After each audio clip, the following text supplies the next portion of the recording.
I have your consent? Can you see that white line? Watermark? Yeah. That's how the river was before the high dam. Wow. Now the Nile dropped. And now we are in between the two dams. You can see the old Aswan Dam there, and the new dam is that way. And because of the two dams, small lakes have been created here. I mean, this lake has no name. I call it Dam Lake, isn't it? We got a good guide here. Remember we were talking about the dam? Yeah. Did more damage than good. Play. We ran out of gas.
to that side, please. And you see that island with the green bushes? That is the original island Philae. From there, we moved all of the monuments to here. How, why, and when, that's what I'm going to tell you when you go there. Anyway, 16 temples have been moved from there to here. The main temple is that big temple of Isis dates back to the Ptolemaic period.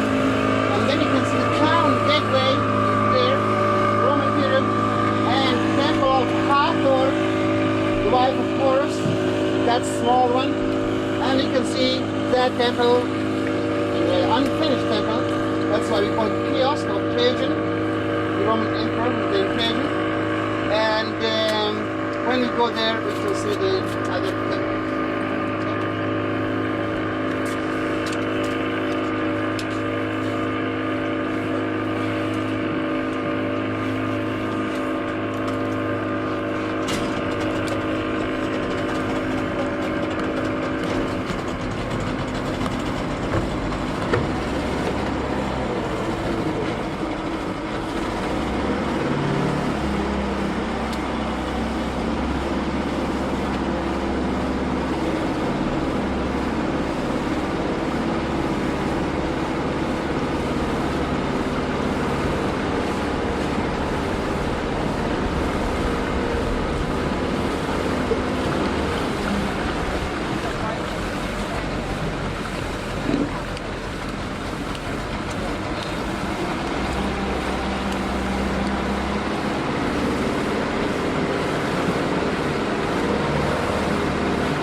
That natural profile of it. Absolutely right.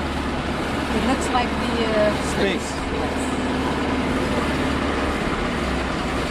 rocks. But I was saying that rock look loose.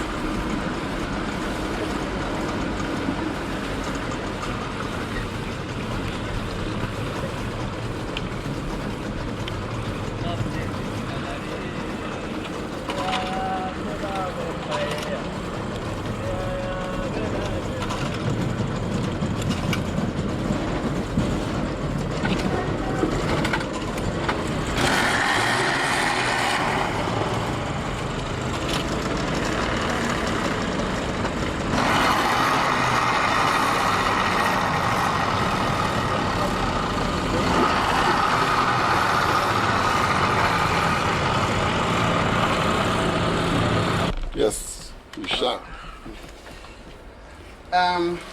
Philae, I mean the ancient island, that nearby island was considered the gateway to the south to Africa. It was 450 meters long, 150 meters wide.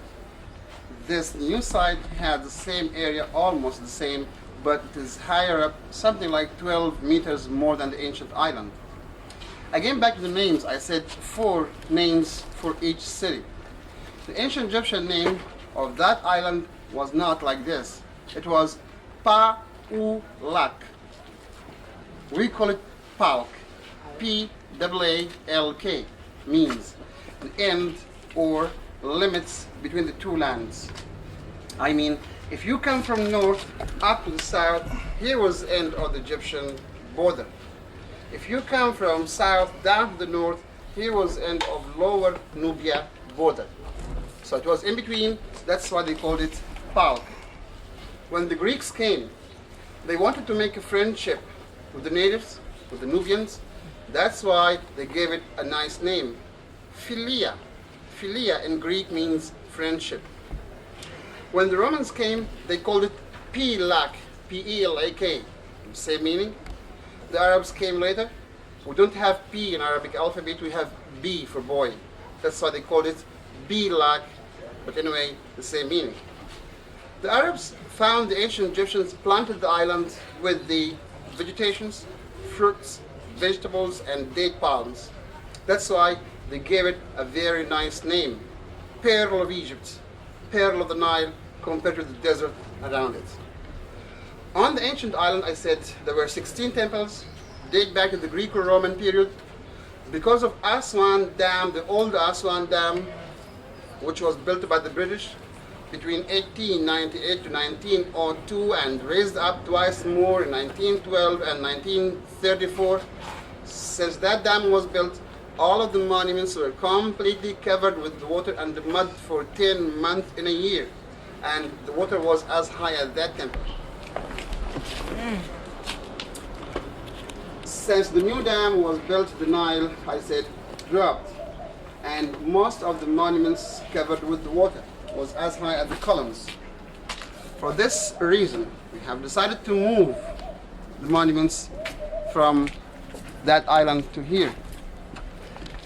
The work had been done by UNESCO, started in 1972. In March 1980, we opened it officially. Through 8 years, we moved everything. How?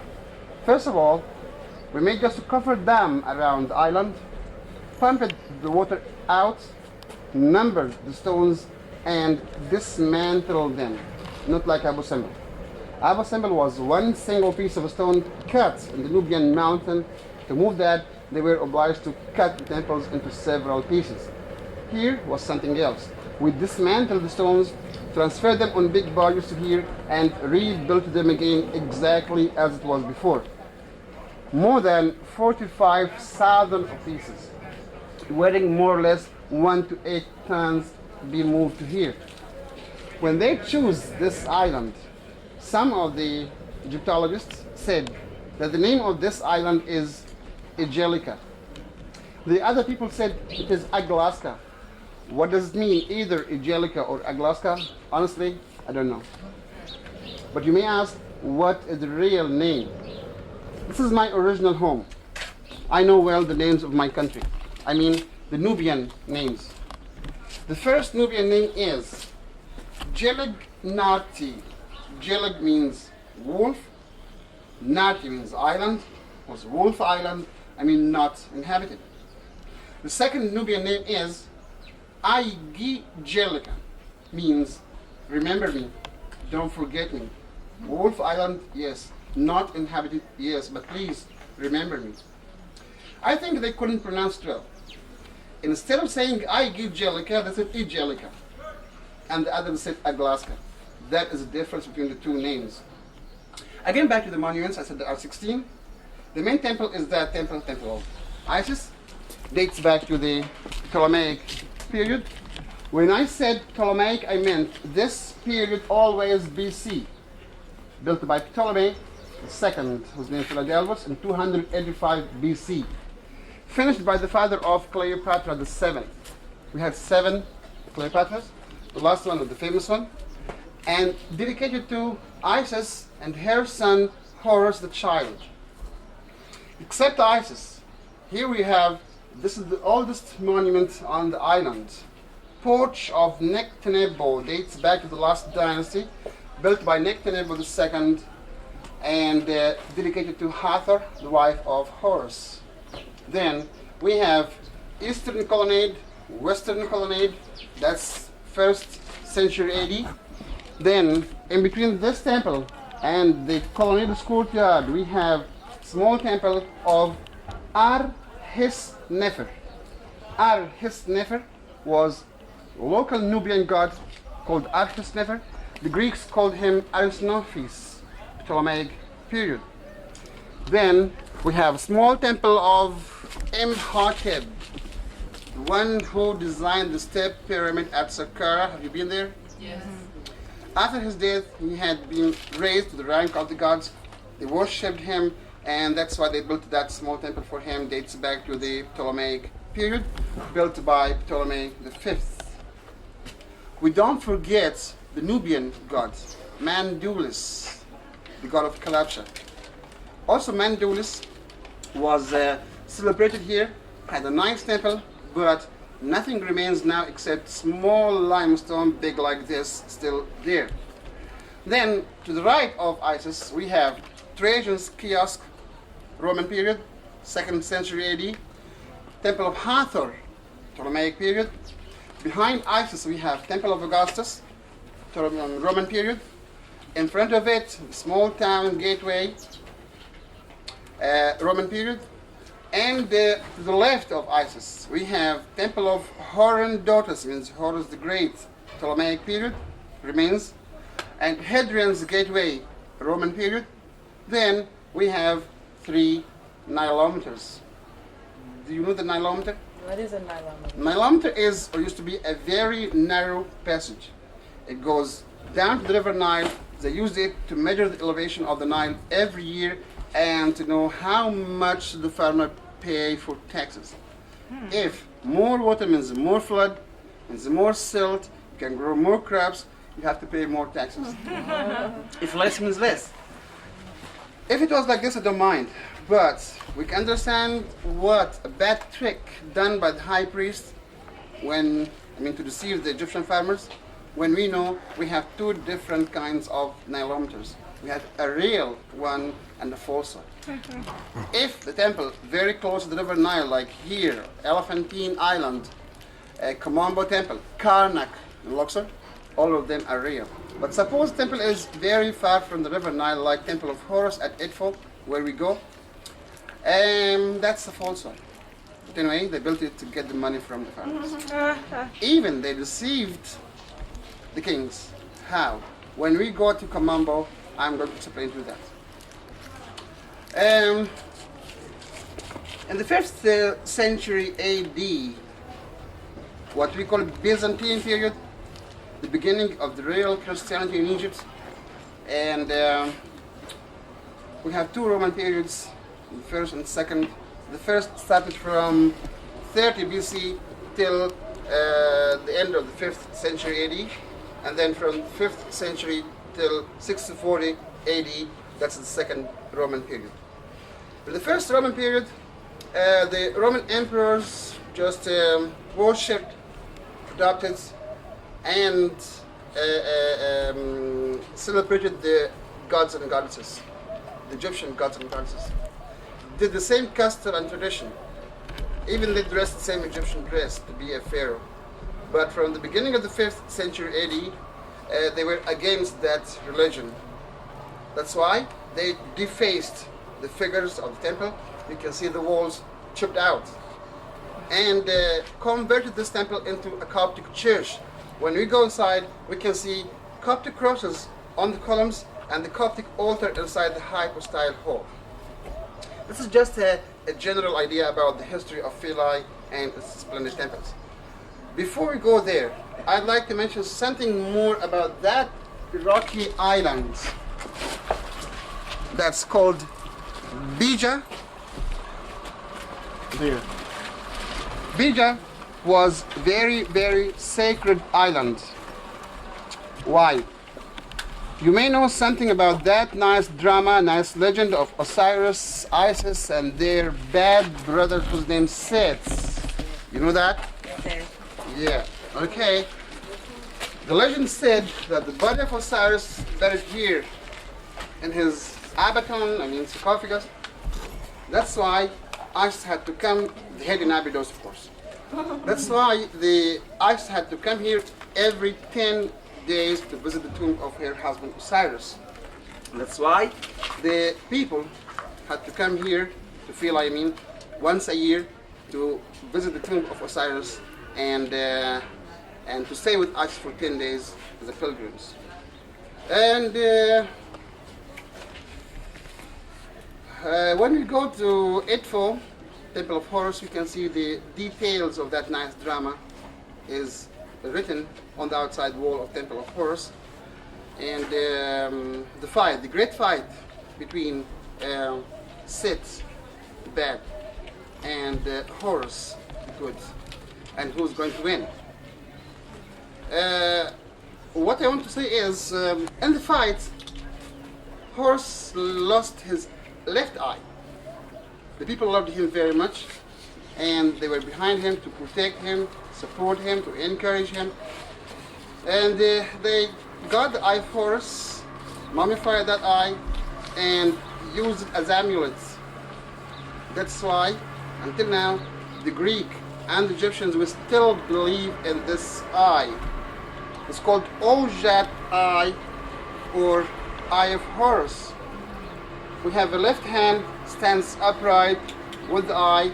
If the hand with the eye like this, it means against evil eye, or like this to bring the good luck here. That's why whenever the king comes here, he had to get this eye from Horus to protect him and to bring the good luck. Excuse me, something else I'd like to mention, if you don't mind. Do you know that kind of fish? It's called Nile carp. Catfish. Carp. Oh. The carp. We don't eat it. I mean, I was told it's delicious, but here, the Nubians, we don't eat it. Because you eat dead things. Why? No. Because of that legend. You know, Seth, bad one, cut his brother into 14 pieces, Right. and then Isis did a good job to collect. She collected 13 of them. One part was missing. She couldn't find it. Yeah, that's right. Since that time, Isis asked the Nubians not to eat this carp. Until now, we don't eat it. If you ask any one of the Nubians, why don't you eat it? He may answer you, because this fish ate our great-great-great-grandfather, whose name Idris. They cannot pronounce Osiris. They call him Idris. And here we have to stop. Who was Idris? What kind of man was Idris? Okay. I have to go back to the religious books. The three. The Holy Bible, Old Testament, and Quran. And the Quran mentions something about this man Idris. Idris was the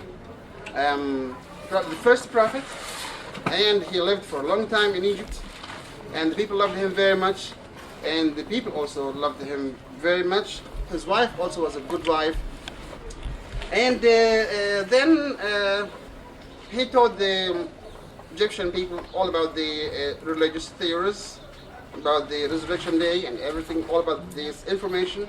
Then the high priest of Ra lived in Heliopolis.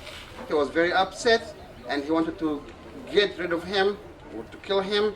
That's why he had been raised to the rank of the gods. I mean, he never died, and this is a very short brief about Idris. Then we have to go back to the Old Testament. The Old Testament mentions something about the same story, the same circumstances of that man called Enoch. Enoch had the same circumstances which is in the Quran. So Enoch was like Idris. Then the Arabic translation of Enoch is Idris. If you look at the Egyptian history, Osiris also had the same story.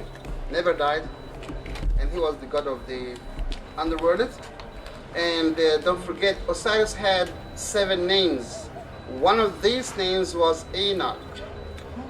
So there were 3 in 1 or 1 in 3, but all are the same.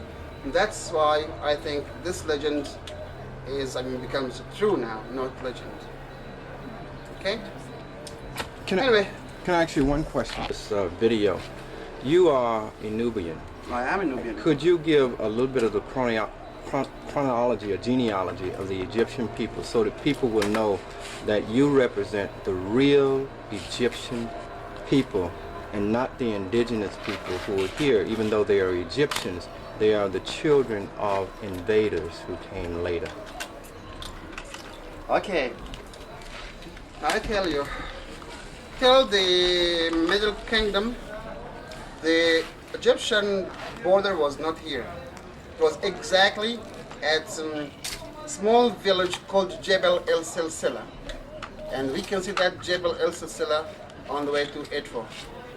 It is anyway 70 kilometers north of Aswan city. And then the ancient Egyptians came here. They defeated the south. They were looking for 2 things, for granites and for the gold.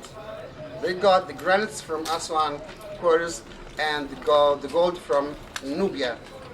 Since that time, they changed the name of this land, because this land was called land of Cush. And who was Cush? Again, we can go back to the Old Testament, and you know Noah. Noah had 3 sons, Sam, Ham, and Japheth. That's how do they pronounce it in Hebrew, Japheth. And if we take Sam also had 3 sons. The first one called Mizraim. That's how do they pronounce it in Hebrew again? Mizraim. The second son called Cush. The third son called Canaan. Mizraim came and lived in the northern part of the Nile Valley. That's why they called that land of Mizraim, which is Misr Emayasar, which is Egypt. And the second one came here in the southern part of the Nile Valley, lived here, and that's why they called it this land of Cush. And then the third son went to east, Palestine, Jordan, Syria, Lebanon, and so on and so. And that's why they called that land of Canaan. So the Mizraim was the great-great-great-grandfather of the Egyptians. Cush was the great-great-grandfather of the Nubians. And since that time, I would say the Egyptians and the Nubians are cousins. Anyway, when they came here, the ancient Egyptians, and they defeated the south, they found the gold, and they called this land the land of Nob, or gold. By the way, we, as the Nubians, until now, we say gold. We say Nob for the gold, Nob. And Nubian is Nob. And then became land of gold, Nubia. And as I mentioned before, year after year, they became Egyptians. They worshipped the same Egyptian gods and goddesses. They believed in Osiris here. They loved him very much. And after, in the new generation, it was Egypt, or we are Egyptian together. But mainly, we don't belong to Egypt. That's interesting. Okay, can I do a summary of all this? Thank you. Thank you. Then we'll carry on. First of all, we continuously to run into problems where, as I said before, Europeans are involved with many of the books that are written on Egypt. They're also involved in the education of the tourist guides here. With no disrespect to Mr. Abdullah, but this is not the gateway to Africa. Where you are now is not the gateway to Africa. You are in Africa. This is another psychopathic, racist statement by Europeans to make you think that you are somewhere other than in Africa, by saying that this is a gateway to Africa, as if Africa is somewhere else further down the Nile. Okay? This is a continuous problem that we run into. Even the naming of the cataracts that we saw yesterday that we talked about. You don't name no cataract against the flow of the river. That's why they came in and named the first cataract here. This is the 6th cataract in this region. The first cataract is a little north of Khartoum. South. Little north of Khartoum. Oh. Okay, which would be That's better. south from here, but a little north of Khartoum would be the 6th, would be considered the first cataract, and this would be the 6th cataract. This is something that we have to definitely get straight. When we also look at the first dynasty, the pharaoh named Normer, who defeated Scorpion and reunited Egypt, where did Normer come from? Normer came up from the south. He came up from the region that would be considered Nubia. This is another thing that we have to look at. If we look at the old kingdom pharaohs in the pre-dynastic period, all of this came up from the south. This region was called the Tanihasi. Egypt was called the Temerian. They were not cousins. They were brothers. One nation of people.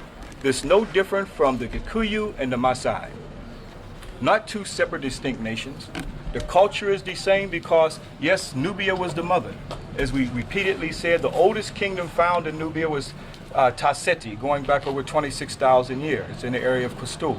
As I said, Bruce Williams, who did the excavations in this region from the Oil Institute, have dug up many of the artifacts to validate that, in fact, Nubia was the mother and, yes, Egypt was the daughter. But again, we find a continuous breakdown. Even the breakdown is even further when we get it into the theological racist concept in the origins of man. Meaning that the theological origin of man, Ham, Cush, Canaan, and Punt. Those are the theological racist interpretations of the origin of man. For instance, the Africans in this region biblically would not be considered Africans, but considered Hamites. Black Caucasians, as they call them. This is just an allegorical racist myth that was brought on early by the early Sanhedrin priests. You can't take and put a biblical story on the information that you see here. Those are just allegorical myths that you can't find nowhere. You can't go and show me no Cain, and you can't go and show me no Ham, but here you can come and see Osiris written, the long legacy that's on the temples here. You can't connect that with this, because these people came and stole these concepts from here. So when we start talking about and connecting the allegorical stories of the Bible, the Old Testament, the New Testament, and the Quran, you cannot connect that with this. This is other people's interpretation of African people's history. Whether we deal with it anthropologically, with the Caucasoids, Mongoloids, Negroids, this is another anthropological racist interpretation of the origins of man. And we have to continuously look at that. We can't continuously find ourselves locked into a biblical interpretation trying to identify our history. Because if you do try to identify your history on that level, then you would have to justify the fact that you were cursed by God in the Ham story. As the Ham story tells us that these early Jews wrote against African people. Why? Because they were stealing everything from here, as we'll see as we proceed along with our journey. Excuse me just one second. When I said Philae was considered as a gateway, I meant the ancient Jews, when they came here, they had no idea about south of Egypt. Mr. No, wait a minute. Mr. Abdallah, hold up. I can't believe that you're making that statement when first of all, you're the first time we've had a guy here in the 10 years that I've seen you. How could you make that statement when in the tombs of the nobles, you can go up there and see Harkuf, and you know Harkuf made many expeditions to the south, as well as Hatshepsut, as well as Sahori. I'm coming. Wait, give me a chance to... So how can you say they had no identification with the south? Please wait a minute. Because before 5th dynasty, the people believed, as a primitive people, they believed that the source of the Nile starts from this cataract. Of course, they made a great mistake. When the local governors of Elephantine Island did their expedition to the south, they sailed up as far as Ethiopia, where is the last cataract there. Then, when they came back, they recorded all about their expeditions on the walls of their tombs here in Aswan. And they corrected that mistake. They said, the first cataract starts from there, not from here. Anyway, there are 6 cataracts. We call this the first if you go up the river. And it is the last if you come down from Ethiopia to here. But anyway, that's why before that they called this the gateway to the south. Didn't Hatshepsut go to Punt, present-day Somalia? No, I mean 5th dynasty, that's a long time before Hatshepsut. Well, we'll continue, but at the same time, the same primitive people that he talks about are the people that brought morality to the world. Coming up out of pre-dynastic period of Egypt, we have accounts of this. You cannot come out of so-called pre-dynastic period of Egypt and build a pyramid. That would be like saying that the white boy came out of the caves of Europe and built a space shuttle. So he's telling us that the primitive people, okay, who they were then, but these are continuously European interpretations. And I can't sit here and allow my ears to accept these kind of terms. Now, yes, we knew about the interior of Africa continuously. Now, if we understand that our ancestors called that land Taneter, Taneter was the Holy Land. We said continuously, even far back than even what you're saying, on the papyrus of Hunefer, we came from the beginning of the Nile, where God happy dwelt at the foothill of the mountain of the moon. Yeah. that being Kilimanjaro and Rwenzori, where the snow-capped mountains stay snow-capped year-round. All the zoomorphic types that you can see on the temple all relate to the interior of Africa, with the lake of fire and the baboons called Mhetet. Why are they around that lake? Because that is the same lake that if you took the journey all the way back to the interior of Africa, you would see the same baboons all around that lake that they call Lake Victoria, which is the African name for Lake Nyanza Mwanza, that they changed to Lake Victoria. So continuously, so even if we deal with the papyrus of Hunefer, we came from the beginning of the Nile, where God happily dwelt at the foothill of the mountain of the moon. Any other interpretation, they will try to keep you in Mesopotamia along the Tigris and Euphrates River. Now let's proceed on. We love it. We love it. We love it. I think you're going to get an education, sir. But you're my brother. I love it. Because it's necessary. What I was going to ask you was this. During the, when they did the excavations here, and they found out that there were 9 kings that predated the Pharaonic period. And those kings were in Cusco. The 9 kings that they dug up the grave sites that predated the Pharaonic period.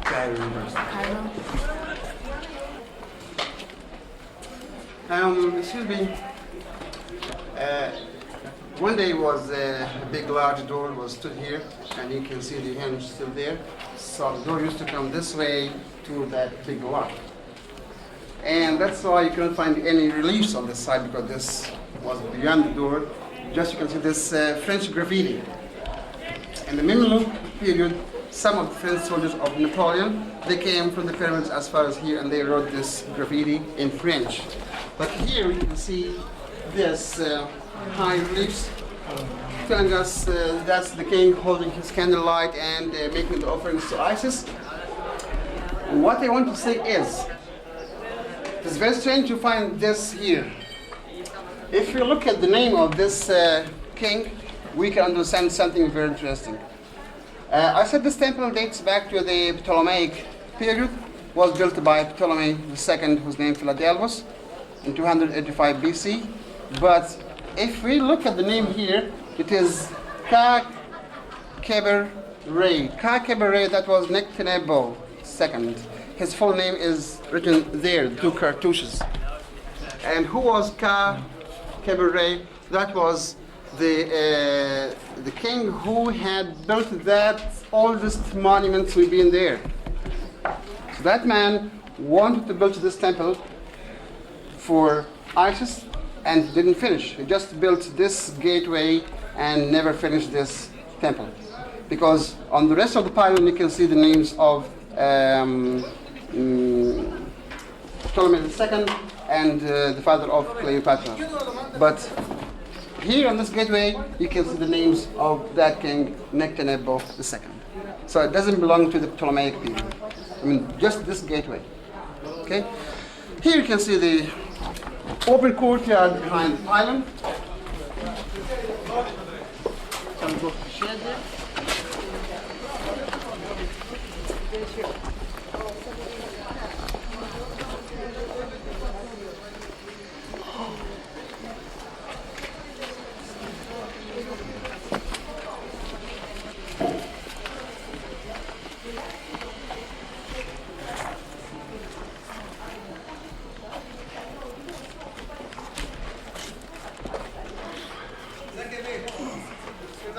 ازيك يا مجدي صباح الخير. This open courtyard behind the main pylon dates back to the same period, Ptolemaic period. I mean, we have 10 columns here, and we can see different capitals. Sometimes you can see that's called open papyri 4, or open loti 4, lotus, or palmi 4, like that one, dead palm. And this is the Greco-Roman influence on the Egyptian design. When you go to Luxor, you can see the capitals in one form, either open papyrus or closed, but not different like here. Behind them, 3 small rooms have been used as storerooms, And that big door over there was the library for the holy books. It's very unusual to find the library outside the temple. It used to be inside. Otherwise, that's called Mamasi. Mamasi, it's a birth house for the deliverer to give birth, symbolic and unusual. Symbolic because they said Horus was born here, and unusual because it is inside, used to be outside. But if you look at the columns, you can see different columns. I mean, each one has two capitals instead of one. The first capital is floral capital, okay, no problem. Sorry. But the second has cow's ears, headed goddess Hathor, the goddess of joy, Mary, dancing, love, and music, the wife of Horus. The sacred animal of Hathor was a sacred cow. Above the head is the crown of Hathor. At the same time, from above to below, the crown, the head, and the column all together to make the musical instrument of Hathor is called sistrum. It goes like this. You hold them like this and shake them like this. Either high priest or the king had to play with that sistrum inside the shrine to drive the evil spirits out of the shrine. Then they had to burn incense before the gods to bring the good spirits inside. And this is what we call it Hathorian columns. When you go to Luxor, Deir al-Bahari, temple of Hatshepsut, you can see the best Hathorian columns at Deir al-Bahari. And also if you go to Dendera, the temple of Hathor. Looking at the second pylon, it's quite similar to the first one. It's smaller and shorter. I mean, this one is 45 meters wide, 18 meters high, but that one is 32 meters wide and 12 meters high, and we can see the same representations again repeated. I mean, the father of Cleopatra appears again. He is holding his candlelight and the royal scepter before Horus the falcon and his wife Hathor behind him. On the other side, you can see the parents of Horus, Osiris and Isis. And here we have to stop for a while, if you don't mind, to see that defacing. You may ask, why did they deface the left side, not the right? From my personal point of view, I would say we have to thank them. Why? If you look at the back side of this pylon, we cannot see something. Both sides have been defaced. But also we cannot see something else. They never touch the crowns, because that was the emblem of the country. They respected that, and we have to thank them. They never touched the Ankh, the key of life, because that was quite similar to the cross. They never touched the writings, the hieroglyphics, because they had no problem against this writing. Their problem was against the religion, gods and goddesses. The man who was worshipping this god or that god, they defaced him, but there is no good and definite reason for why they defaced the left and the right. Because if you look at that Ammon, you can see him up there with two long feathers. They defaced just the upper half of Ammon, but not the legs. Why? No reason for that. Behind him, they defaced the whole body of his wife. They never touched that wall. And they defaced the left part of the priest on that side, but not the right. There's no good reason for that. So I would say they would just wanted to deface, and that's all. Okay, just to go to the mammoth first before we go there.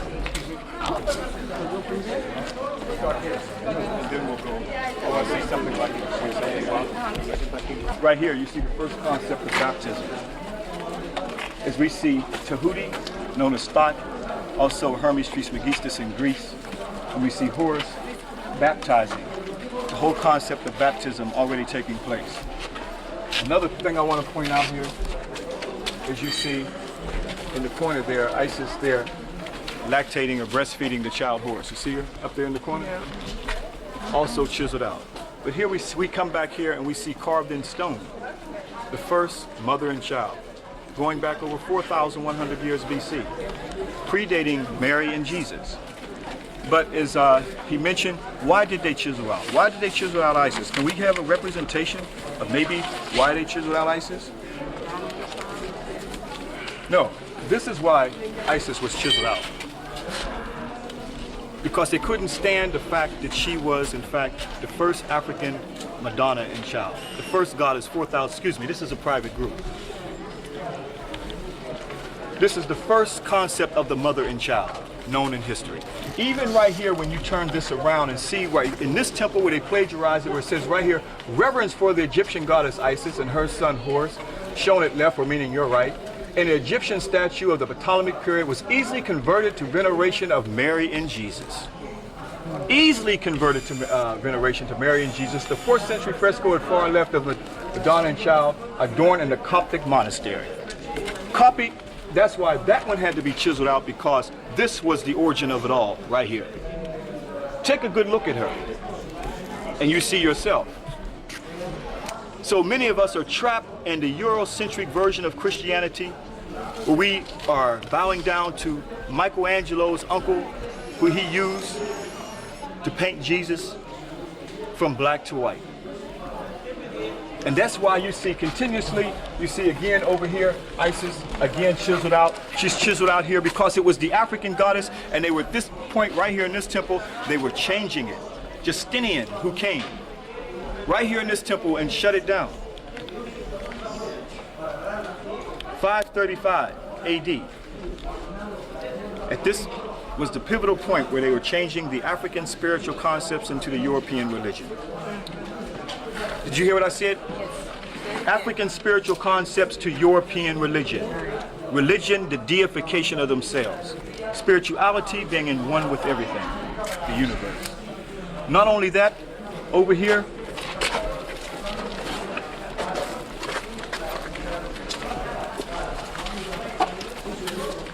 you can see this, many people just came through here and copied.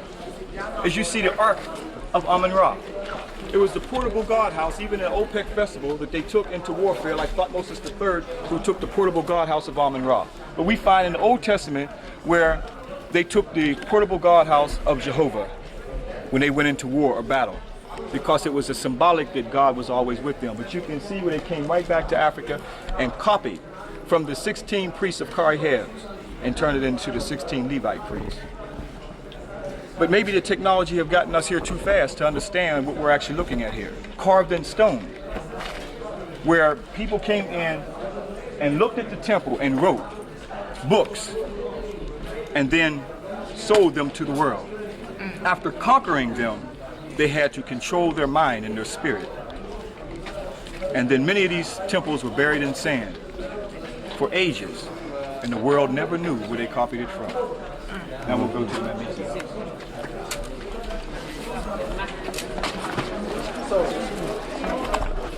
And he said, you were going to be our guide today. And I asked, what did I ask? So where is Farouk? Because Farouk knows why we're here. We're not here for the same reason these people are here.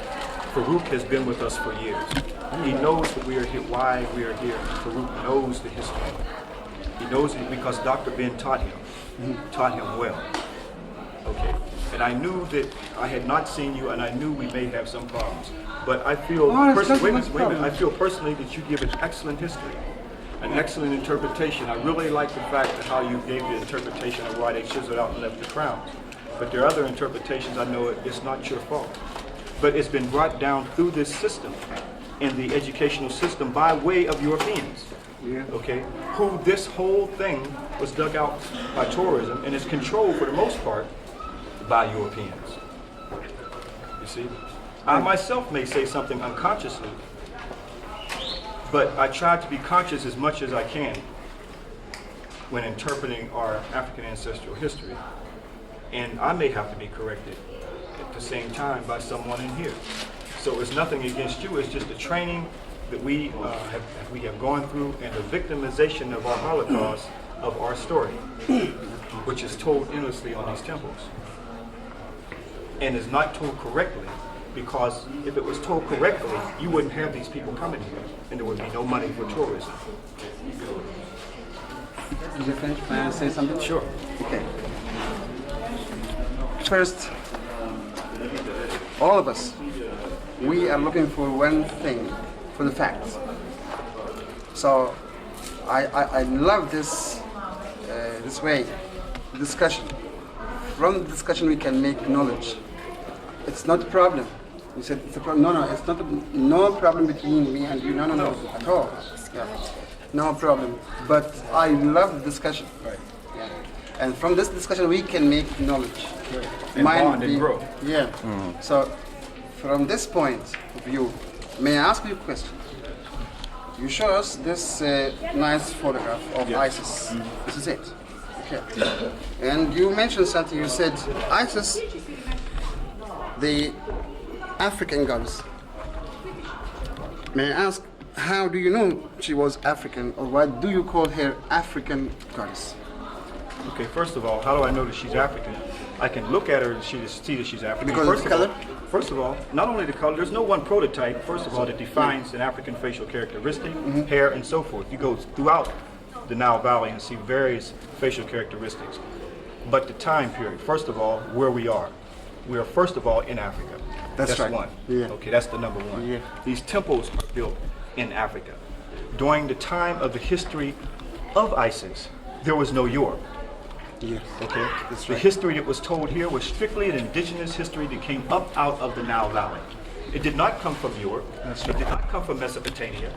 It did not come from China. It came up out of the Nile Valley of the story of ISIS. So I see that the history and legacy of the story right here on the continent of Africa. That's right. How can we look at her being nothing but an African? Especially when the story that's told by her is told by Africans that came up out of their ancestral history. That's right. From this point of view, I agree with you. We are in Africa, so all of us are African. But in Africa, there are so many countries, and we can identify them with their countries. So we call Egypt, Morocco, Libya, and so on and so on. So in the beginning, I would say I am Nubian. Then second is I am Egyptian. The third is I am African in general compared to the other countries. Now, you have France, is that right? I have France. You know about England, is that right? Yeah. You know about Germany, is that right? Yeah. In Germany, you have Germans. In English, you have the British. In France, you have the French. But they all come together on one thing, Europe. that they're Europeans. Yeah. Now, why is that so difficult for us? It's not difficult. German European, Egyptian African, Sudanese African. I guess. Exactly. I born in Africa, which in Egypt, which is in Africa, right? Go ahead. That's what I want to ask. All right. So- So go back to ISIS. Back to ISIS again. From your personal point of view, you say this is Africa. Okay, we can say this is African goddess, but Egyptian origin. Egyptian origin. Yeah. With Which is in documentation. Africa, yes. Right, it's in Africa. It is Africa, yes. Yes. It's our continent. It is Africa. Where's the story, the oldest story of ISIS? How far back does it go? Or the pre-dynastic period. Pre-dynastic period. Where does the pre-dynastic period take us to? Take us to Around what regions would you say how far back it goes? Egypt. How about Sudan, maybe Ethiopia? We had no idea about Sudan at that time. We're talking about Egypt. The pre-dynastic history of Egypt, not the Are you pre-dynastic. familiar with the Palermo stone? Yeah, not the pre-dynastic period Are of you familiar with the Sudan. Palermo stone? The Palermo stone, are you not familiar with it? No. You went to Cairo University, you know nothing about the Palermo stone. What do you mean by Palermo? Palermo stone talks about the pre-dynastic dynasty. Oh, Palermo, yes. Yeah, I know that, yes. How far back do these dynasties go? How far down the river does that go? How far? 300. Tasseti, you heard of Tasseti? Yes. Tasseti is 32, where- Tasseti is 3200 where? BC. Tasseti, how far back does Tasseti go? 3200 BC. No, not Tasseti. Oh, That's Egypt. 26,000 years. Tasseti. 26,000 Oldest years. Nubian kingdom. Okay, but I'm talking about the pre-dynastic period. That's when this appears. pre-dynastic. What's Yeah, the date that when it is on this- ISIS when in this the appears. museum? In the museum, in Cairo Museum. This is just late period. This is late period statue. Late period? Yeah. How late? Ptolemaic period. No, this is not the Ptolemy period. It is Ptolemaic. No, it's not the Ptolemy From the feature, it is Ptolemaic. Because this is not the feature of Isis. It's not the feature of Isis? No. Who's the features of? The crown, yes. The baby, yes, but not the same feature of Isis. Because look at Isis here, not like this. In the late period, you can see a lot of... If you've seen Ramses, Ramses' statue is in Alessandro? no in Memphis. Uh-huh. Is standing in the field. Why is it different from the one that's lying out inside of the building? Why is it different from the one in Abu Simbel? If it is real Ramses, there's no difference between them. If it's the real Ramses? Yeah. Why is that Ramses standing in the field different from the other Ramses? Because that's not real Ramses. See, the process of education is built into the European system as an extreme self-hate, where one cannot accept their true origin. You can't deal with the fact that her features look like this and it's Ptolemy. Yeah. But we can be on this forever. But I agree you know, with it. It's but not- like not bad, it's very good. but like Farouk, you need to have some more interpretations of Isis.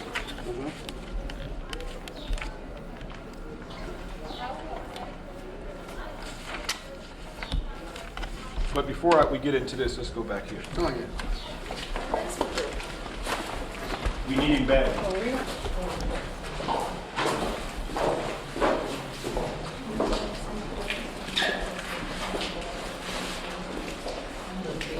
Okay, come and explain this.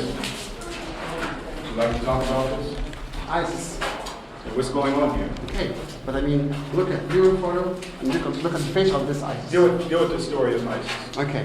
Because you got, as you see right here in the group that you have here, you have many facial characteristics. As I said before, there's not one facial characteristic that defines. There's many pictures of Isis and all types of facial characteristics. But give me the history of what's going on here. I said there, this is the man in the great house, and here you can see Isis is showing with her baby, Harpocrates, Horus the child, Ammon is giving life to Isis, and on both sides of Isis you can see that's Tuhat and the goddess of Upper Egypt, Nekhbet. They are shown helping her and protecting her. Now, in your training, did your professors at Cairo University, who were European trained and probably European themselves, did they tell you that this is where they copied from these plates, this plate right here, the concept of Moses drawn from the bulrushes? Here we see Isis in the papyrus swamps. Isn't that what we see here with her young baby, Horus? Is that what we see here? What do we see here when she's inside of the papyrus swamps? Isn't there a story that Isis had to go to the papyrus swamps? No. Okay. You know how to read English? Why don't you read up here down to here, out loud for all of us to hear. The religion which exists in Egyptian texts tell us how the goddess after she had conceived Horus returned to the Arabs of the delta and how became being quiet alone there she brought him forth. And Isis in this as in many other respects tradition regards Isis. You've gotten the European interpretation of many things, but I'll read it again, associated with this plate right here. The bulrush or the papyrus basket, Horus or Moses? Question mark. Is it not here that Jews found the story attributed to Moses in the Exodus? The legend which exists in the Egyptian text tells us how the goddess, after she had conceived Horus, retired to the swamps of the delta, and how being quite alone there, she brought him forth. In this, as many other respects, traditions regard Isis as an African woman, preferably a woman from the Sudanese origin. Sudanese origin. Not only do we have a Sudanese origin, but we have here from the papyrus swamps, where the whole concept of Moses, even a question mark, even if he existed. But the whole concept of him drawn from the bulrushes, this is where it came from. You can't go nowhere and find nothing carved in stone about Moses, with the exception of little paintings that white folks did. But when you come back here and you see carved in stone, where people, again, repeatedly came and copied. The problem why many tour guides can't deal with this is because they're a victim of religion and they're a victim of European training. Just like we are, in many cases, cannot get our story together because we're a victim of European training that have set our mind in motion, and we have no other interpretation through the conditioning process what will forever keep us telling a lie on our own African ancestral story just to make the white folks happy, to make us see that our story cannot be told because it's forever been lost and suppressed because of the training mechanism until we develop our own institutions. And that's a fact. And that's why Mr. Abdullah has a problem here. And I don't have no problems telling him he has a problem. I have no problem. He's not going to accept this as the whole. Why? Because he is trapped in religion as well as European training. No, not what this. But what is your source for this information? We got it from the European, you said. Got it from European. What about you? The source I got it from is from right here on the temples. Yeah, so you explain from your personal And point did of view. a comparative analysis. Like anything else, like in a court of law, somebody stole something, somebody did something wrong, you do a comparative analysis like a court of law to see who is telling the I truth. have to respect your idea. That's no problem. 30 years From nobody. That's our problem. We become too docile. We become too passive. As Francis Welsing said, the problem with today, that the oppression has been so deep on us that we take the passive role that leads into a feminization that's turned a black man into a homosexual. Now I'm going to keep my jet, and ain't nobody going to have to take my life before they take my jet away from me. Now if somebody go against my history, I'm going to put them in check, period. We've been trained to be passive. We've been trained to be docile. Now let's go behind this wall. I can tell you. Let's get behind this wall. I love the fire.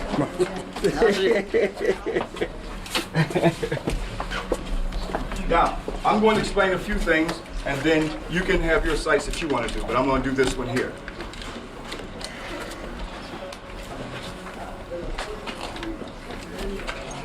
Here. Thank you. Because you can have self-hate in America, and you can have it thousands of miles away. You can have it in the name of Christianity, as well as in the name of Islam. Excuse me, we're going to do it this plate here. But here, this plate here, this frieze here, is again another, this is a private group. This is another interpretation of the Western world's plagiarization and copy from African people, and then brought against us. Here you have Tahuti, who the Greeks call Hermes Trismegistus. As we are told that the Greeks brought philosophy to the world. Greeks didn't bring philosophy to the world, but it's Greek interpretation of African philosophy. Tahuti, writing down the deeds here. Again, we see the whole concept of Judaism, as we are told how, in the Old Testament, how God made man. Is that right? From the soil of the earth. Is that right? Is that right? Yes. We all agree with that. But here we see the god Khnum making man on a potter's wheel out of clay. Isn't clay and soil the same thing? Yes, but this one predating the one in Genesis. As I talked before, the Memphite theology story. Equally is a creation story of Ptah that predates the Genesis story, going back 4,100 years BC. Now, so that's Judaism concept. So here we see where Christianity again stole, where we see the Madonna and child known as Isis and Horus, or her African name, Aset and Haru. So we see three concepts from the Western world: Christianity, where they stole from Aset and Horus; Judaism, where they stole from Khnum, making man on the potter's wheel; and Greeks, where they stole the concept of Tahuti, who they call Hermes Trismegistus. And we'll continue. No, that's enough. That's enough. I'm listening. No, are we going to go on? Or you have another None of place? things over. Go on. Now it's your turn. There's a couple places I have to go to. Excuse me.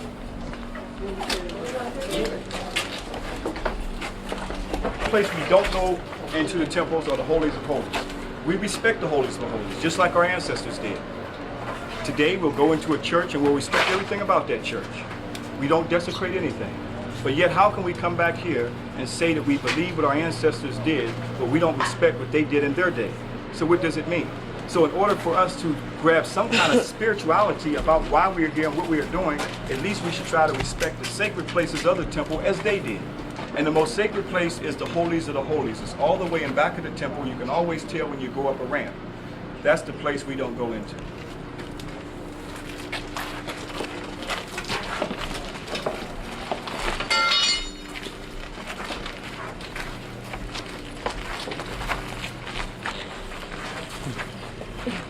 I love this. Love it.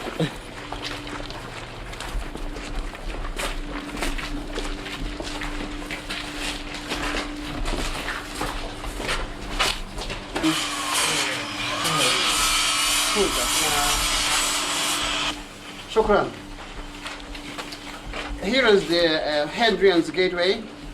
It dates back to the Roman period, and you can see the representation of Happy, god of the river Nile, and he represented in this form female body and male head.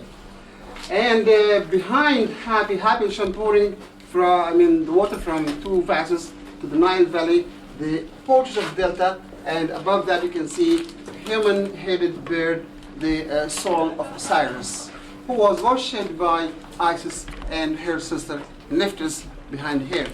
Again, back to here, you can see these rocks, and the snake is shown protecting Happy while he's shown pouring the water of the two vases. And up there you can see the vulture and the falcon Horus up there.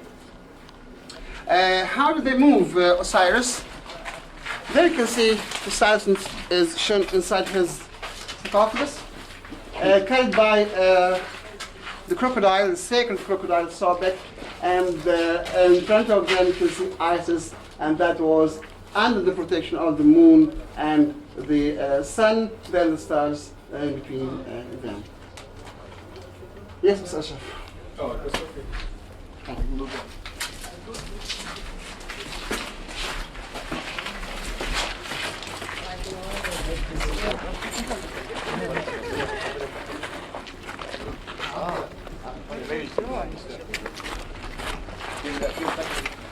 The ladies can go up the steps.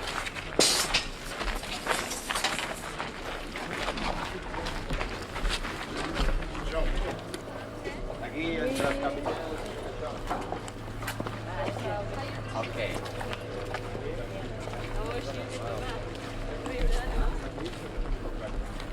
No. Again, looking at the Medu Neter, you can see that the concept of the cross was already long known by African people, as you can see right there. Even though that is an even cross, over here in the Medu Neter, you can see more of an elongated cross, seeing that this was already an African symbol representing peace. Until Constantine took this symbol from Africa, as he calls it, Segnia Vincius. Segnia Vincius. In this symbol we shall conquer.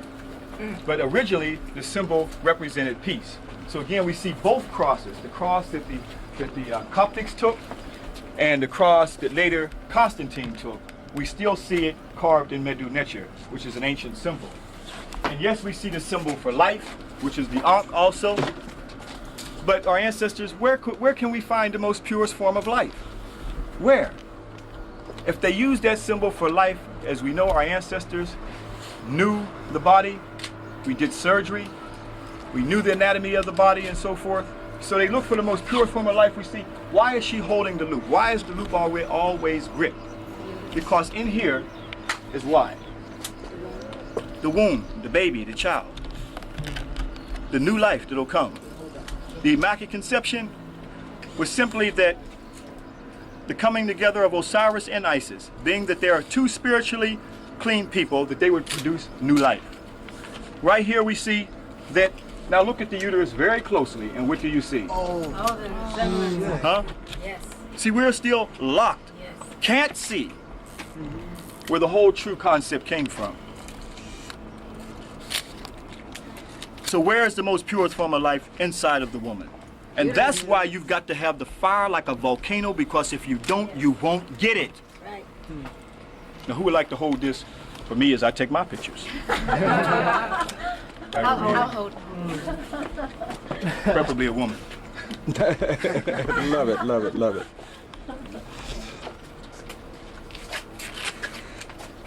Oh yeah. Excellent. Excuse me for a minute, brother.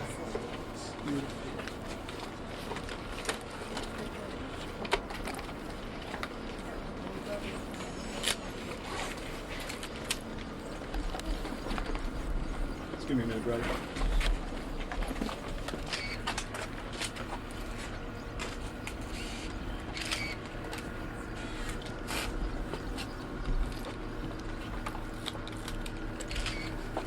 Let's go. Everybody done? No, one more. Straighten it up. Straighten it up. Yeah. It's leaning. All right. 1 sec.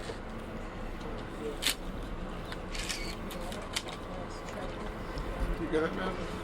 No, I'll be in front of him if I do. Okay, one more.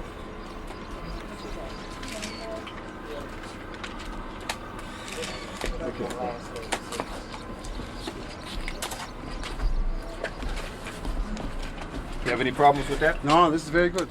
I appreciate it. Very good, yes. We'll go this way. Let's go back And to when the we temple. finish, You can go in the temple. he's really gonna be my brother. We are brothers. I love it, I love it.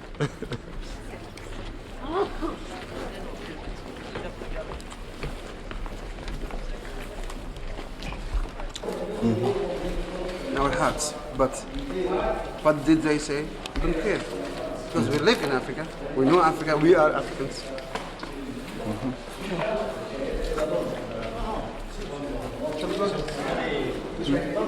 Yeah, okay, it's on you.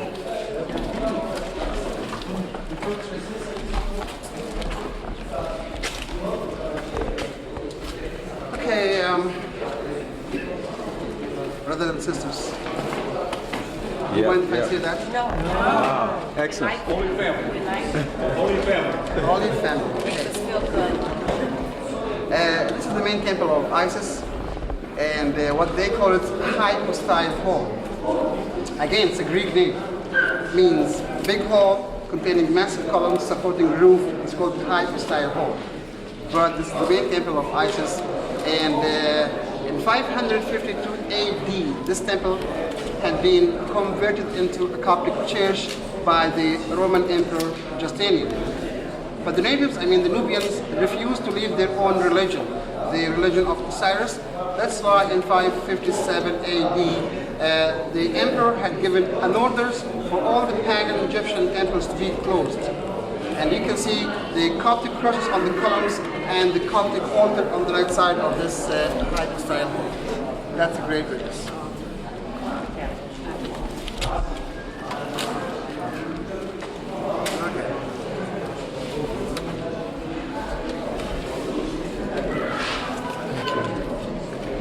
Excuse me, let me get that cross right down on there. I'm sorry. Yeah, but this is, it's on the altar too.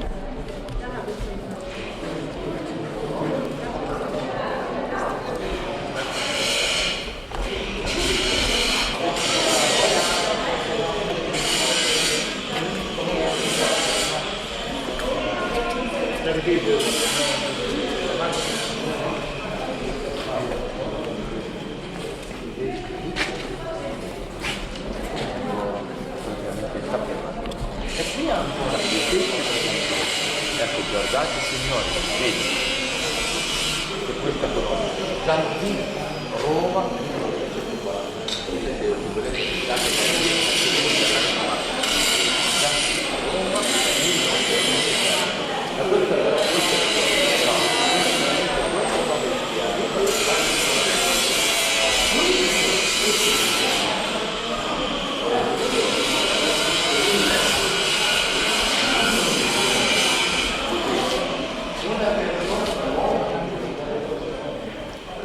we have to look at to activate our African consciousness, because as we move throughout America, there are symbols everywhere. All symbols have meaning.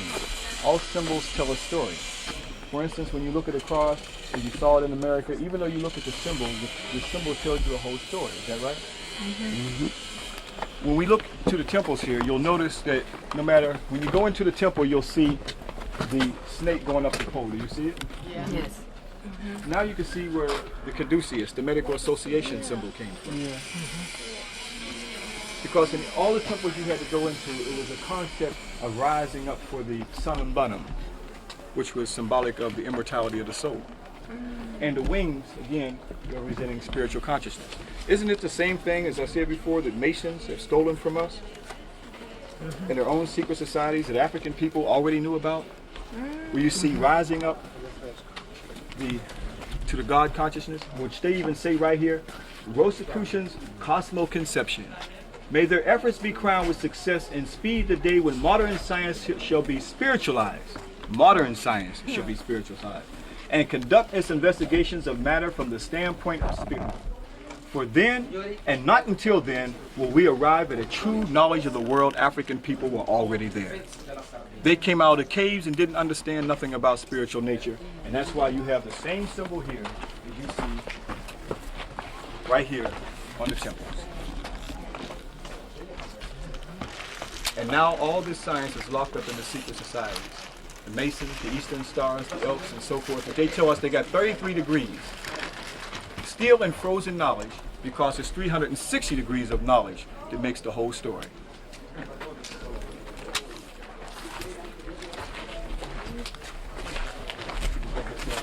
Figured out back here yet? Wasn't when I left. You notice that at the top it has God too. I forgot to point that out. You see it? And at the top represented the pineal gland. And it was Ra, the sun, that activated that pineal gland. So how do you think Ra is going to do to you and activate your sun's children naturally without an overcalcified pineal gland?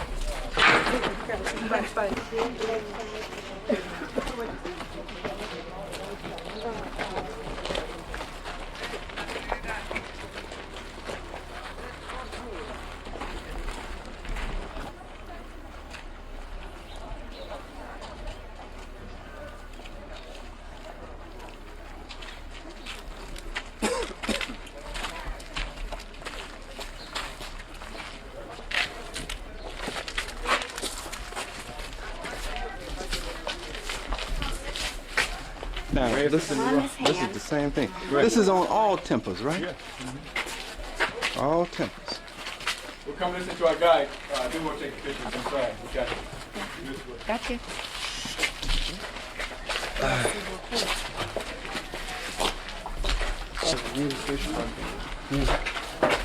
Music. Yeah, and it's a new research done by the Egyptian musician and the American doctor, and as the European, I mean the Greek. They said the musical scale is not Egyptian, I mean, not African, and they said that's just European. The ancient Egyptian had no music like us today, and those people in this good team just prove the opposite. They found they got a flute from the Egyptian Museum, Cairo Museum, Which is right over there. and asked the manager to play on it, and he found just 5 or 6 flutes, and he played on the oldest one, which dates back to the New Kingdom. Maybe you can let everybody know if everybody wants to hear. You want to talk about The Egyptian We have a lecture. musical scale.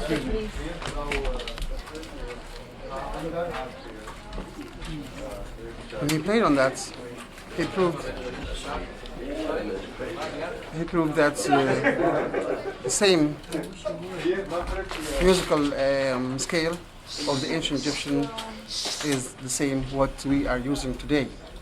And they made another flute made of tires, and this one gave them the same music, and they used the computer for this, and they proved that the musical scale is not European, but is mainly here, basically here.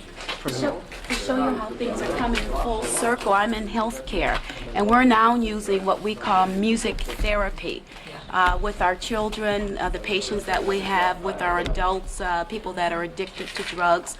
We're now using what we call music therapy, but it's been around for thousands of years. Yeah. And we developed that as well. We use that with the babies. Here you can see this small temple dates back to the Ptolemaic period, dedicated to Hathor, the wife of Horus. And as you know, Hathor was the goddess of joy, merry, dance, music. And here you can see the musicians with their instruments, musical instruments. Like here is the bass showing Sorry about the harp, on the ancient harp. Then mandolin is this one. Oh, electric guitar. Yeah. And the same on that side. Here you can see that's what I meant. The sistrum, the musical instrument of Hathor, the sistrum. I said you hold them like this and shake them like rattle. Yeah, like this. And the drums like this here. The same, again, repeated on that side. This here. No, that's not. What is that? Just a, I was wondering if that's that thing that they... is a branch of the flower, and his tie. I mean, like this and tied. Okay. Offering flowers. Okay. You go to this? This is a This is this. it's a better one in Dendera. Dendrias. Now, why is his tongue out? Hang up. That's his tongue. His tongue is the key. His tongue is always out. Let me see facets. The thing about it, you can find the symbolic, you can see the symbol of Bes everywhere in the world. Asia, South Pacific, because who is Bes? Bes is no other than the Twa people. The first people who, in fact, migrated up out of Africa, who inhabit this land and continued their migration around the world. Before you had any other people on the planet Earth, these were the first people, and that's why they were always acknowledged here. As he's also known as Bes Horus. There's a concept called Shemsu Hor, or the Falls of Horus. And in Edfu, this is one of the ancient stories of the Falls of Horus, and the people who followed Horus, as the story goes, who was a king up out of the south. So we get continuously stories of this migration up out of the interior of Africa. How can we be so naive? How can we let ourselves be so ignorantly stupid to realize that people fall and migrate along the banks of a river? How can we be so naive and stupid to let the psychopathic racist Europeans make us even think that you're not even in Africa? When we see the Nile coming up out of the interior and flows 4,100 miles, we can see this is where it all began. How can we let them tell us in one light that man began in Africa, but yet when it comes to relating to the civilization, it began somewhere else? How ridiculous does that sound? How can they let us tell us that there's Dignesh, who they call Rusi, showing that the earliest representation of man came from this land. But when it comes to relating to civilization, relating to spiritual concepts, then they will even accept spacemen like chariots of the gods before they would even consider you. Why can't they tell that? Because the story that they have in the Western world is told endlessly on these temples. And for them to acknowledge us, they would have to acknowledge that their story is a stolen story. And that's why continuously the racism gets so deep that it gets ridiculous. That's why we have to call it a psychopath condition. We're not dealing with a racist, we're dealing with an innate psychopathic problem. And once you understand your story, you understand why. That your story can't be told here. Look at the people when they see you here. Because they know that they are not the children of the sun and shouldn't even be here. And they know that everything about this story, from the zoomorphic types and everything else, came up out of the interior of Africa. Whether you're looking at the Ibis bird, whether you're looking at the baboons, no matter what you see, all these things are indigenous to Africa. None of them go to Mesopotamia. Nothing. But it's something how, when we are conditioned, when we are in their schools, and we come out, and the only story that we know is their story. When you see your story, the inner eye will open for you, and you can see all the interpretations that's going on here. You connect everything up in here. And hopefully we can go back to the holies of holies and deal with that. Excuse me, one question, please. Don't you think this feature reminds us with the Aborigine The Aborigine? in Well, Australia? again, that's what I was saying earlier, because the first people who came up out of the interior of Africa migrated all over the world. So if we're dealing with the so-called name that the Europeans put on the brothers in Australia called Aborigines, they're not Aborigines. The true name slips me at the moment. But they are, whether we're dealing with Melanesian islands, Fiji, Vanuatu, okay, Mindanao, these are all the same Africans who migrated out thousands of years ago, before Europeans were even in existence. And I was told that the Aborigines is the first people on the earth. Do you think so?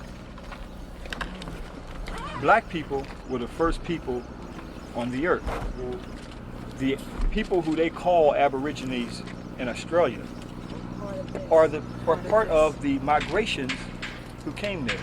But the first people on the earth are what you're looking at, the Twa, who came out of the interior of Africa. The same people that Harkuf, from the tombs of the nobles, went to the interior of Africa to meet. On the papyrus of Hunnefer, that's why it says what? But The interior of Africa. why did they left We their own came from the home? beginning of the Nile, huh? Why did they left their own home and migrated to Australia? People, like everything, have migrated for many reasons. Many reasons. The volcano region in that region, from the interior of Africa, caused migrations for people to migrate. Food caused people to migrate. Whether it's following herds of animals or so forth. All these things caused people to migrate. This did not happen overnight. It took countless thousands upon thousands of years. Let them know how they got there. It was all one landmass. I think it was all one landmass. Well, that's the question, you know, because I mean we're talking about a major cataclysmic event of breaking away of landmass and so forth, and all this.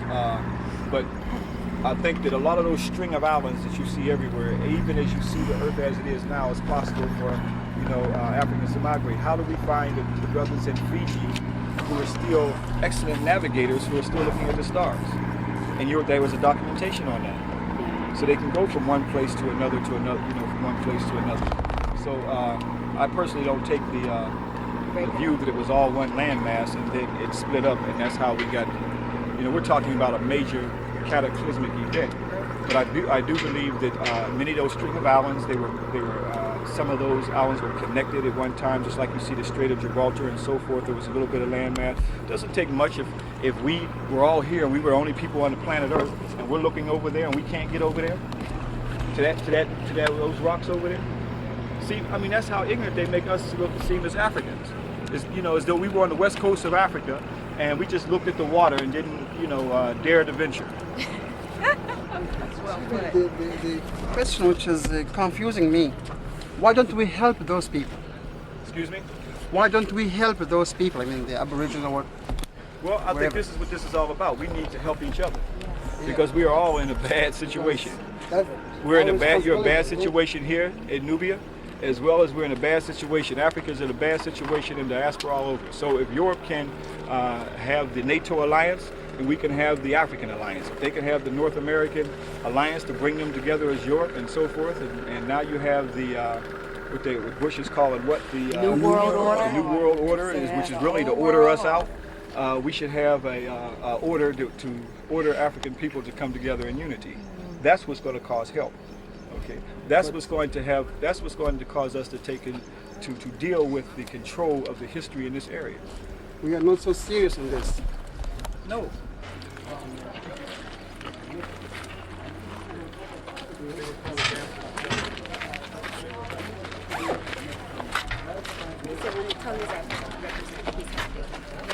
Well, see, you're saying as if tongue is in, he would be sad.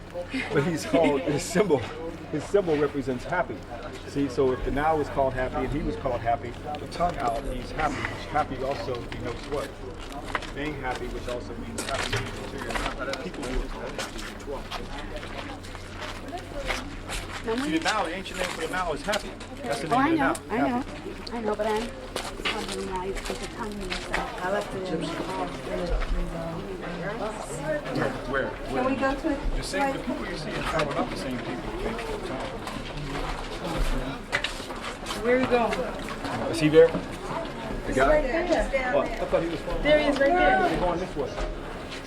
All right, guys, we'll We be were back. already back there. Okay.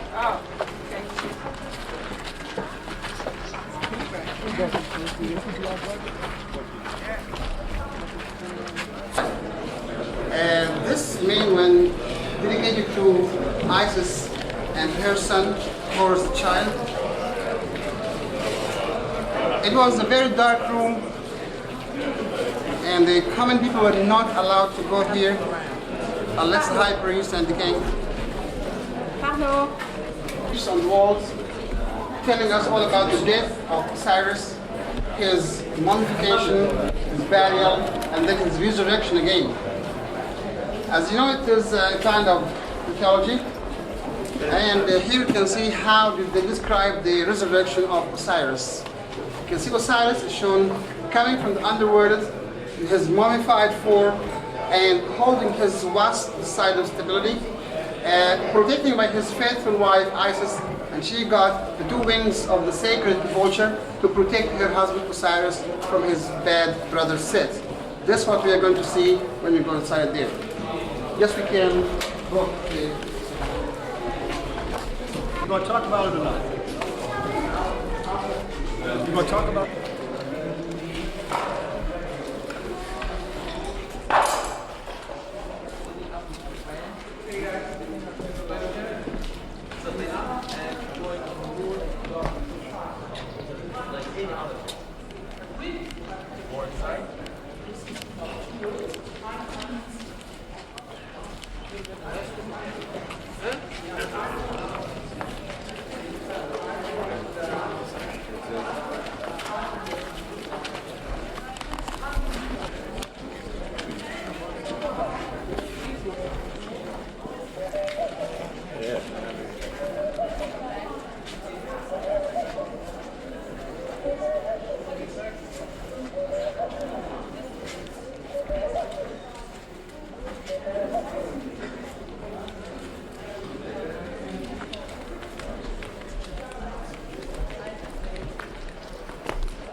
This money right here.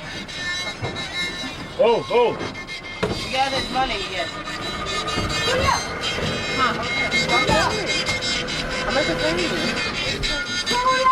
Holding this boat up here.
here you can see the cataracts, what they call it first cataracts, because it is the first one if you go up the river, the last one in Ethiopia, and if you come down from Ethiopia to here, cataract is a Greek name, means waterfall, rapids.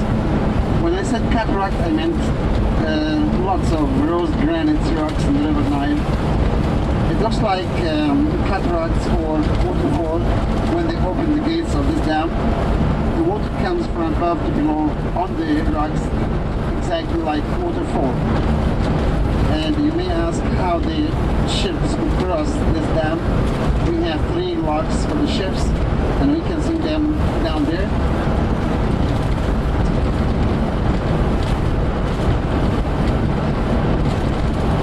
From here you can see the high dam on the left side. That big huge wall across the river is a high dam. To the right you can see the new power station. It is in operation since 2 years ago.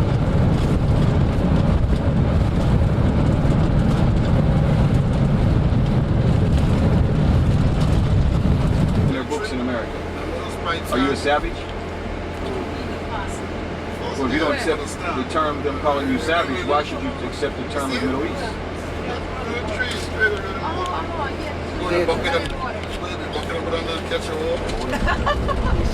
We paid to know where the airplane took us to.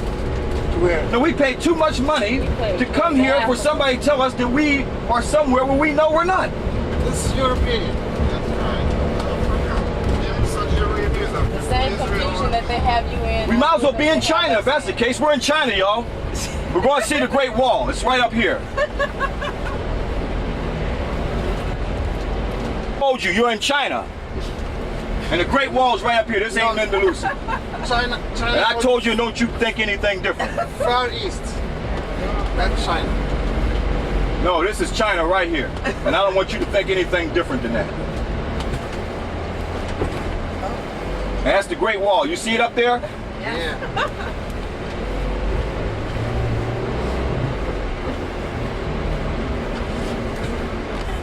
And don't you think anything different. Why not? Because we're in China. You I'm gonna work on your mind because people would have rejected them. But he made a point about all of us working together all over the world. Yeah. But yeah, I disagree with him from the standpoint saying no, that's not true. And enough of us start saying it, then that's going to go out the window.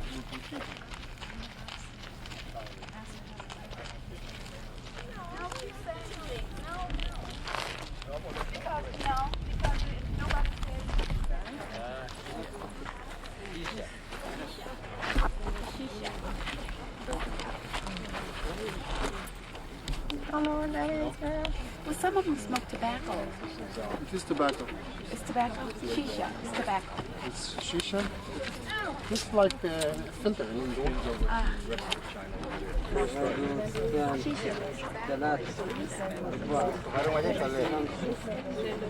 And just because you see it in that kind of contraption, you think. Exactly. So. You think that that's what's happening. And it's not. And see, now we go to India and you see those people smoking twice and they're smoking half.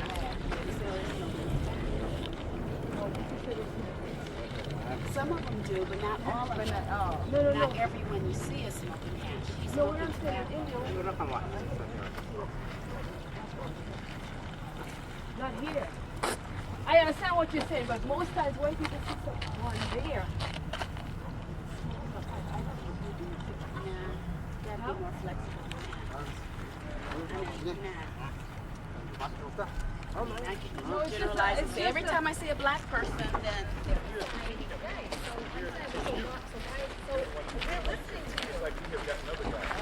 He has changed other guys. He has given me the program. The guy is smoking stuff. Get rid of him. We don't have time.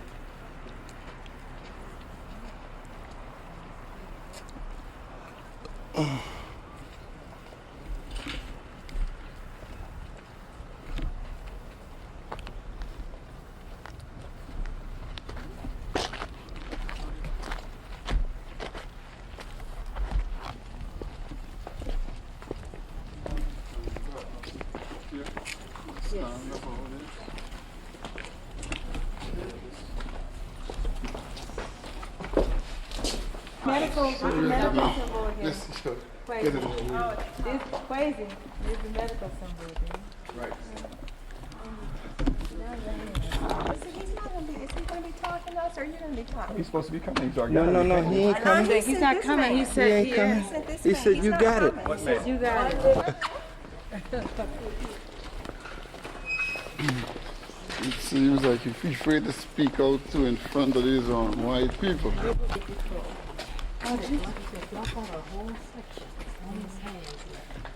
This is again one of the few temples that we have intact. This temple also would have been flooded out by the Nile, but they reconstructed this site also, the temple of Mendelusi, that many Europeans again don't talk about him. Why don't they talk about him? Because to say he's the older brother of Osiris, when we get the history of Osiris, Osiris himself, as our ancestors called him Asaru, he himself was ancient. He himself came up out of pre-dynastic period. The oldest stories that we have of Osiris is that he came from the south. He came from Ethiopia. And when he came into... And again, we see Mendelusi here and Isis. The identification of Isis, how you can always tell, is with the chair on top of her head, with the sun. Okay. Without the chair is Hathor, or Het Heru, the house of Horus. Now, even though we've talked about Champollion, who took the Rosetta Stone up out of Africa, but yet we find that this has not been interpreted yet. Excuse me, I'm on the wrong side. This has not been interpreted yet. What is this? What is this writing? Ancient writing, the Mesoretic script, that no one has interpreted yet. And where does it go back to? Again, back into the interior of Africa. So yes, they have deciphered the somewhat of the Medu Neter, what they call the hieroglyphic, the heretic writing, through the Demotic, a Greek form. But yet, this here is still unknown to us. How far back does it go? How far back does the writing system go in Africa? We can go all the way back to Monumentapa and see again that there's Medu Neter writing using picture scripts on bowls and plates and artifacts that were found. So the fear is that your story is so ancient, it's so far back into antiquity, so far back to the dawn of time, that continuously when something is dug up, you have to be erased. When you understand your story and you understand your... And when that fire, there's nothing wrong with fire, because fire is blazing, it opens you up. It opens you up and you're able to see. And we have to understand, in order for us to interpret this, we can't accept nothing less. We can't accept somebody coming and telling us that we're in the Middle East when you have paid to come to Africa. It's an insult to your intelligence. Yeah, it's true. That's what it's an outright insult to your intelligence. I don't care who it is. Now, if the man doesn't know where he's at, I know where I'm at. We know where we are. And that's what we come back here to see. And that's why I have to get into the spirit that I have to get into. Because to me, it's an assault on my intelligence. It's an assault to me. And he keeps telling me what somebody else told him. That's why I said, what do you think? But he himself would not let his own mind say what he thinks. Lets me know how much he's controlled. But you know, he listened. You'd be surprised. Later on, he is going to start to question. He can't do it now because, like, you put him on the spot. But you know, it's planted in his head what you said. But he's conscious of everything. He will never forget it. But he will also help me. Because when I come back here next year, I forgot packages on my table. But when I come back here next year, I will have some serious documentation. This is a little lightweight stuff I'm carrying around with me now. To bring some stuff for them too. Yes. That's right. Okay, so I see that. So he has helped me. So I equally have been helped in this whole process. I see right now what I have to bring. Yes, they can come in and walk, take everything from us, and take it back to their neighbor. And when we walk there, church, the shop, the police arrest us or something. The guy can believe it. I told him, I said, yes. I said, before they come in, they don't want to be travel, and they don't want to believe everything is so nice. They're so welcome. They're so want to talk to all these people. That's when they left there. Back in the States, or in England, all these places, Canada, you can't go close their home. That's right. The guy was surprised, he couldn't believe these things happen. They happen right in front of you. They happen with the defacement of many of these temples that you see. You see some of the things intact. You see part of a hand here, part of something else here. Where is it?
African technicians to do this. But even so, if my picture didn't look like his, did he forget the Temple of Mendelusi? Did he forget that here at the Temple of Mendelusi, what's wrong with the Isis here?